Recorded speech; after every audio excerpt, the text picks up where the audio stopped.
Hello from the land of TV. This is King Cool. Welcome to the Toast Reviews. For those of you who don't know how this works, I just watched a movie, and I got something I'm going to put in the toaster, and I'm going to cook it up and talk about the movie before the toast is done. And if I fail, or something, then I have to eat bad toast, which is never good. Today we're talking about the movie, the classic, I don't know if it's actually classic, or if it's cult or whatever. Never quite certain on those terms, but possibly a cult classic, Heavy Metal from 1981. And today in the toaster we have Eggo Nutrigrain Honey Oat Waffles. And here we go. Okay, I've been meaning to watch Heavy Metal for a while, because I'm a fan of animation and stuff. Some of the stuff they pull in this one, like, if I couldn't tell you what the hell this is all about, because there's sort of a very mild framing story about this little orb that is allegedly like the source of all evil, and it's tangentially involved in all the stories it goes through. Now, if you guys haven't read Heavy Metal, and if you're under 18, you probably haven't. It's like a science fantasy magazine, and also lots of boobies and stuff.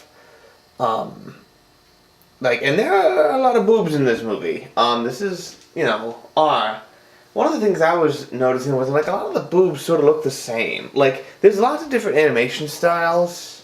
A lot of them sort of look like they're rotoscoped, although there's only one rotoscope model credited with this movie, and she's only in the last sequence, allegedly.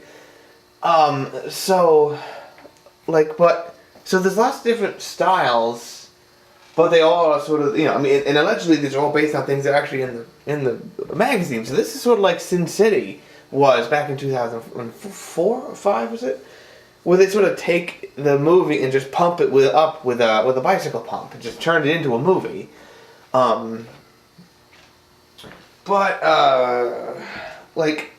So it's like all the animation styles are interesting. They have sort of interesting views of the future or alternate pasts or something. This other stuff, but all the boobs are sort of the same large pumpkin-like shape, And I'm sort of like, well, this is sort of boring.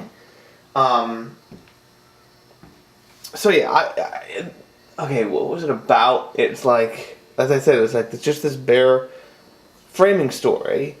But by the very last one of the framing story of the stories, it's like, well, this happens, and then someone defeats the evil thing. Spoilers, it's the movie's 30 years old, okay? But they do it in this story, and then in the real world, allegedly, or whatever it is, then it starts to be like, oh no! And I'm like, then why did you tell that story where you got defeated? And I'm like, no, now that I'm thinking about it, I'm being destroyed.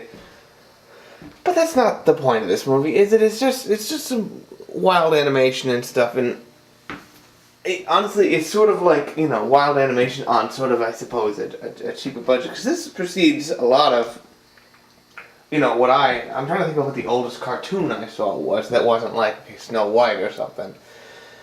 But, so yeah, it's diverting, it's interesting. I don't know if I'm the only person who's ever seen this, well, not under some sort of drugs or something, but because I'm just there like, alright, this is straightforward. By the end, I started to get restless because of the broken up story, where none of those things really connect in any way, except for the presence of that little orb, but hang on. No, not yet.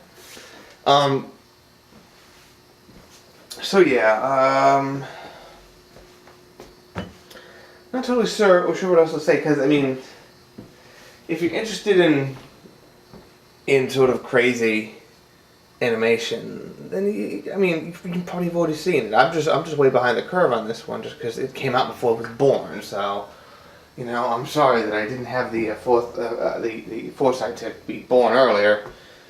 I was like, let me out. My father's like, no, not yet. Stop talking to me, my scrotum. Oh,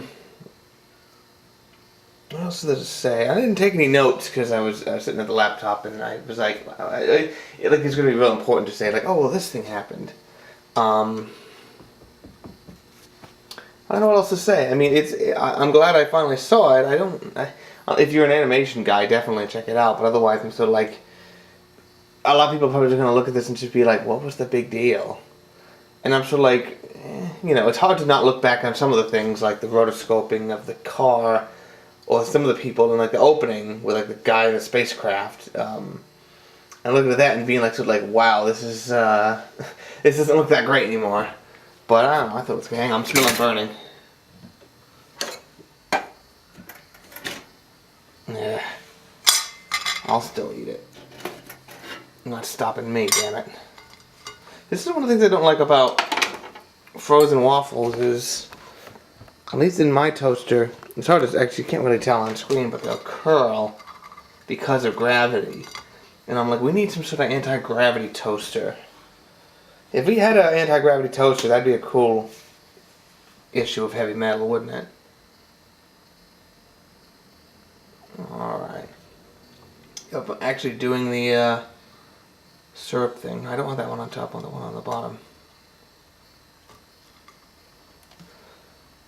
Poured right out of the woman's head.